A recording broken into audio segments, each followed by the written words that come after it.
किसी को भी एससी, एसटी, ओबीसी और जनरल के आरक्षण में से रत्ती भर भी हाथ नहीं लगाए दिया जाएगा। सोशल कारणों से रिजर्वेशन है जी। सोशल डिस्क्रिमिनेशन जब तक है रिजर्वेशन चलेगा।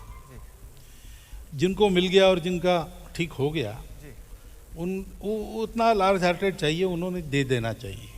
ये एक बयान है पीएम मोदी का लोकसभा चुनाव के दौरान का, जहां वो आरक्षण में किसी भी तरह के समझौता न करने का जिक्र कर रहे हैं। दूसरा बयान है आरएसएस प्रमुख मोहन भागवत का, जिसमें बीते दिनों यानी 6 अगस्त 2026 का, जिसमें उन्होंने कहा है कि जो लोग सामाजिक आर्थिक तौर पर मजबूत हो गए हैं उन्हें आरक्षण छोड़ देना चाहिए।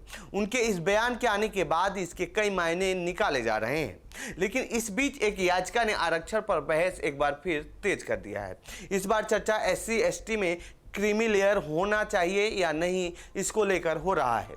तो आइए आज के इस मुद्दा समझो के एपिसोड में जानते हैं ये चर्चा क्यों हो रही है, इसमें विवाद की वजह क्या है और ये क्रीमी लेयर होना चाहिए या नहीं होना चाहिए कौन डिसाइड करेगा। नमस्कार। एससी एसटी में क्रीमी लेयर की चर्चा शुरू हुई है सुप्रीम कोर्ट में दाखिल एक हलफनामे को लेकर। केंद्र सरकार ने एससी और एसटी आरक्षण में क्रीमी लेयर का कॉन्सेप्ट लागू करने की मांग का विरोध किया है।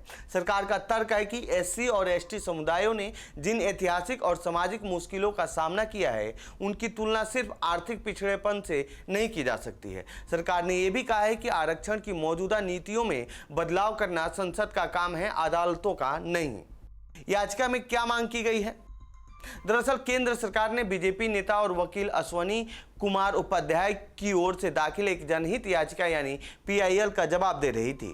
इस याचिका में दावा किया गया है कि एससी और एसटी कैटेगरी के आर्थिक रूप से मजबूत परिवार बार बार आरक्षण का लाभ उठा रहे हैं।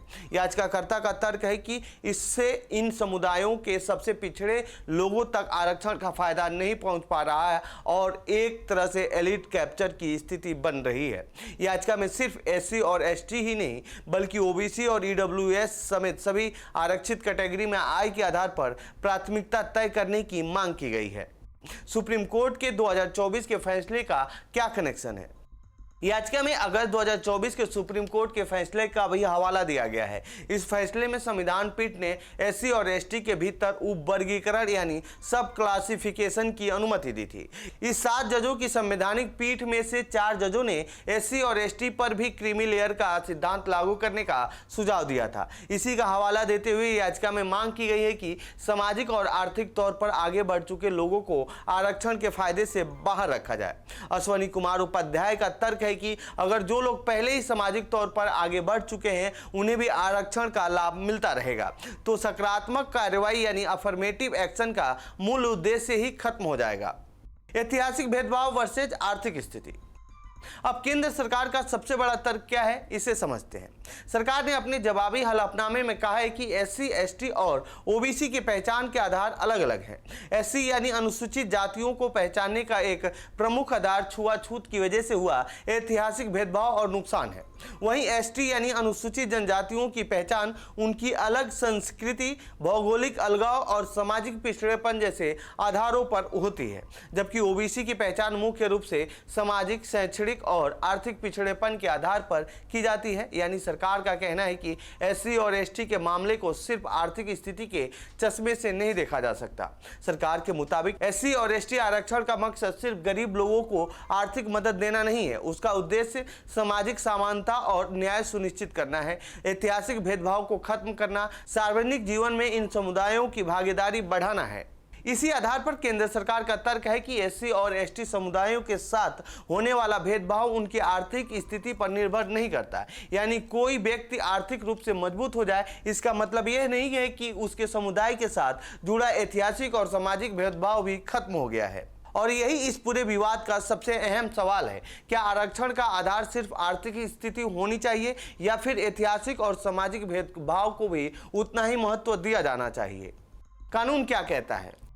अब सवाल है कि एससी और एसटी पर क्रीमी लेयर लागू करने को लेकर पहले सुप्रीम कोर्ट क्या कह चुका है। केंद्र सरकार ने अपने हलफनामे में सुप्रीम कोर्ट के कई पुराने फैसलों का हवाला दिया। सबसे पहले बात साल 1992 के इंदिरा गांधी साहनी केस की है। इसी फैसले में मंडल आयोग की सिफारिशों को लागू करने को सही ठहराया गया था और ओबीसी में क्रीमी लेयर का सिद्धांत लागू किया गया था, यानी ओबीसी में जो लोग सामाजिक तौर पर आगे निकल चुके हैं उन्हें आरक्षण के दायरे से बाहर रखने की व्यवस्था की गई। लेकिन सरकार का कहना है कि उस फैसले में क्रीमी लेयर का सिद्धांत साफ तौर पर ओबीसी तक ही सीमित रखा गया था।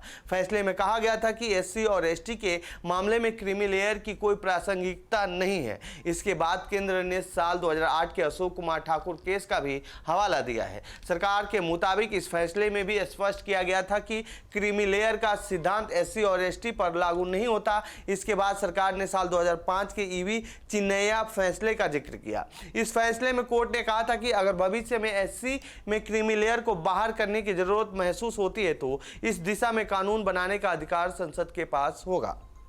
यानी केंद्र सरकार का पूरा तर्क यही है कि एससी और एसटी आरक्षण में बदलाव सिर्फ अदालत के जरिए नहीं किया जा सकता। अगर नीति में बदलाव करना है तो इसके लिए संसद को फैसला लेना होगा।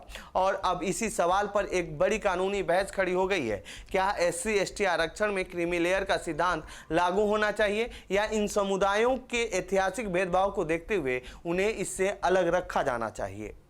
शक्तियों का बंटवारा फैसला कौन ले सकता है। अब केंद्र सरकार ने अपने बचाव में संविधान में शक्तियों के बंटवारे का भी हवाला दिया है।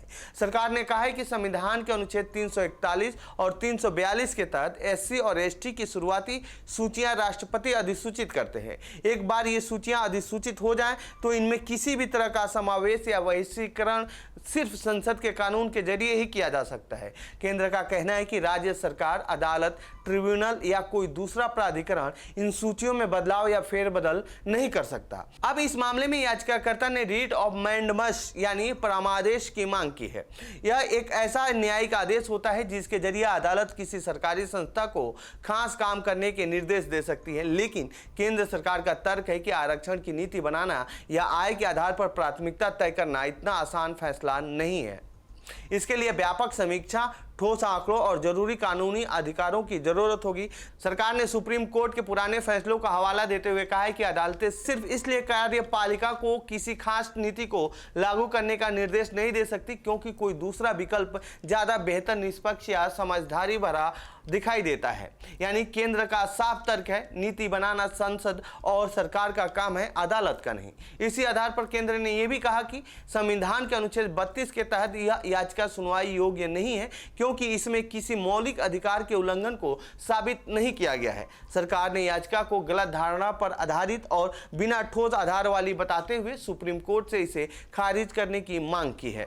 अब इस पूरे मामले में असली सवाल सिर्फ क्रीमी लेयर का नहीं है। सवाल यह भी है कि एससी एसटी आरक्षण की नीति में बदलाव का अधिकार आखिर किसके पास है, संसद के पास या सुप्रीम कोर्ट के पास। और जब पीएम मोदी ने साफ तौर पर कह दिया है कि इसमें कोई बदलाव नहीं हो सकता, फिर भी इस पर चर्चा क्यों हो रही है। और क्या आरएसएस चाहता है एससी एसटी में क्रीमी लेयर लाना? ये दावा करना फिलहाल मुश्किल है, लेकिन आने वाले समय में क्या कुछ ऐसा हो सकता है, ये देखने वाली बात होगी। फिलहाल इस रिपोर्ट में इतना ही। बाकी अपनी राय कमेंट बॉक्स में बताएं। धन्यवाद।